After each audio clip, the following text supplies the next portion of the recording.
There is a famous book by a writer, Leo Tolstoy, and the book is Anna Karenina, and the opening line is very famous. It says, "Happy families are all alike, unhappy families are unhappy in their own ways." And it's a very, very famous line. And when you read in the stories, the Bible, there is many couples, and that would be a very good exercise, to go through the Bible and read the stories of the couples. People may think Adam and Eve and Abraham and Sarah, but there's many couples in the Bible. And the amazing thing is, the stories are not whitewashed. It's not about how all these couples are great couples. It's also talks about their weaknesses. So you can learn from their strengths, and you can also learn from their weaknesses. So in the interest of time for today, I just want to talk to you about one story from the Old Testament, and then one story from the New Testament, and what lessons we can take from there, okay? One of the couples in the Old Testament are Isaac and Rebekah. And Isaac and Rebekah are unique in the Old Testament, that Isaac never married anyone else even after her. So that's a very unique story. And the way they met is also amazing. When Abraham was old, so Isaac was the son of Abraham, and he was the only son. So when Abraham was old, he sent his son, his servant, Eliezer, to go and find a wife for his son Isaac.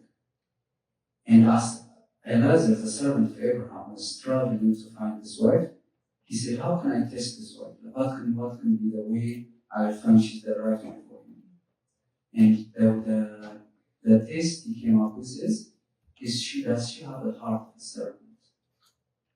So he said, "When I ask her to give me water, and she gives me water, and she says, I will give water for all your comings, then she will be the one." So he went and asked one of the girls by the well, and she said, "I will give you water, and I will give water to all your comings."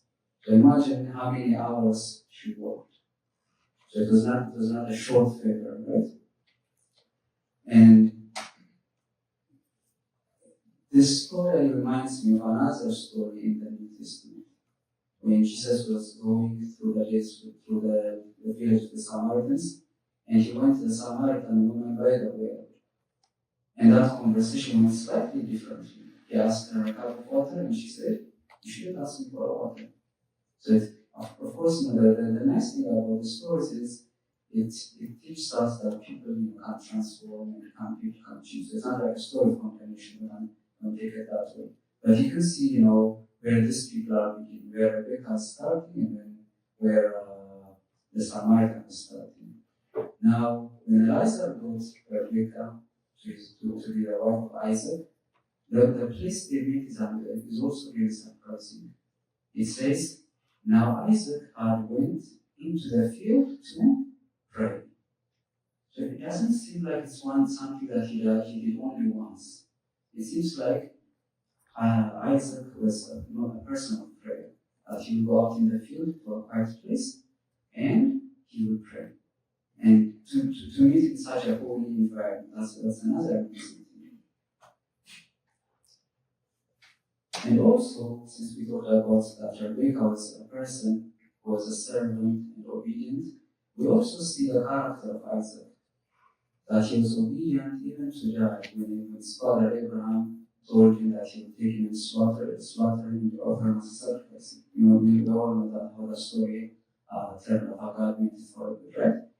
But he passed that test, that Isaac was a person of a servant. And they went a journey of 3 days, it says in the Bible, that Abraham and Isaac, they went a journey of 3 days. He didn't complain, "Why are we walking all this way?" And when he told them to carry the wood, he carried the wood. So it shows, this Isaac and Rebecca, they have similar characters, that they're willing to serve other people. They don't become tired too quickly. They don't say, "I've done it already, like, why are you asking me again?" That they're willing to do things that people ask them. So what we learn from them is, as a couple, this idea of serving one another. So not just short figures or not, keeping track of what we've done for one another. Just to be like beyond what we're asking. Someone is asking a cup of water, but someone is willing, Rebecca is willing to be way beyond that. And it's the same thing with Isaac. He's willing to serve.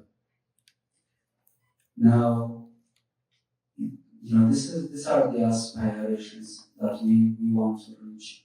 But I think, you might disagree with me, but I think it's a little difficult in our age. Because the way we see Isaac and Rebecca, they grow up serving in their parents' house. So when they're married, that spirit of servanthood is already instilled in them. So for our generation, most of us, we didn't grow up serving our parents to that extent. So we have to be even more patient with one another. So because we're learning things in the marriage, we didn't learn it in our parents' house. So we have to be very patient with one another. So to keep the goal, or that's as what we're aspiring to as a goal, but to also be realistic on what we can do in our time. Okay. Now, since we mentioned the positive things about Isaac and Rebecca, I also want to mention something mentioned that's stated in the Bible, that's maybe their shortcoming. And what we see is, when they were raising their children, and their children's name are Jacob and Esau, when they raised their children, it says, Isaac loved Esau, but Rebecca loved Jacob. So there was this favoritism when they were raising their kids, the way they were treating their children.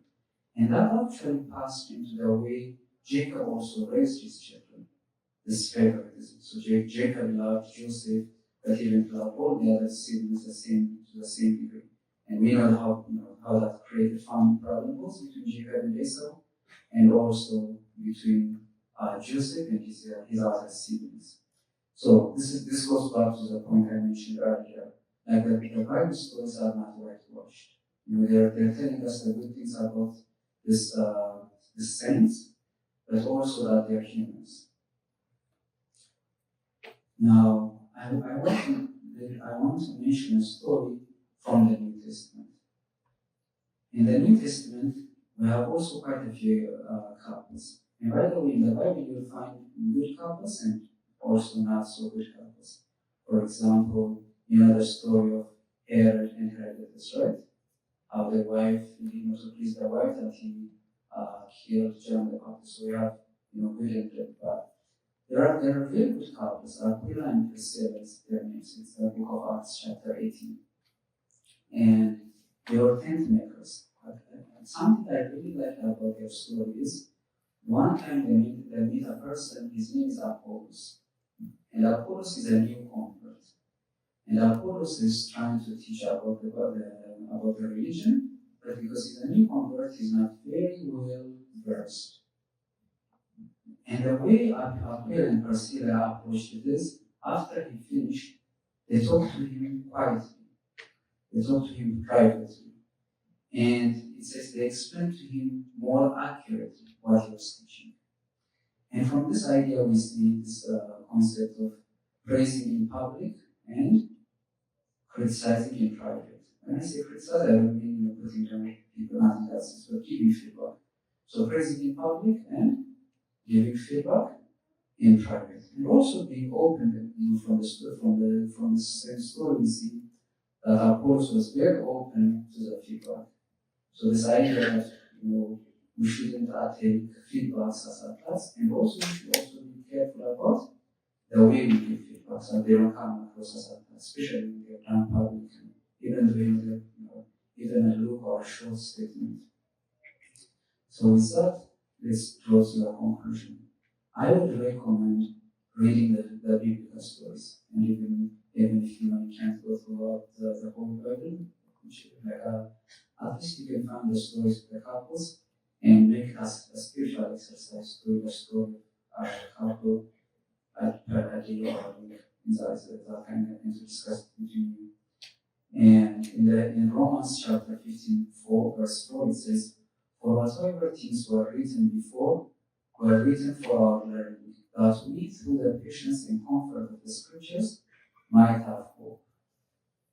So, as we said in the beginning, happy families are all alike. Every unhappy family is unhappy in some way.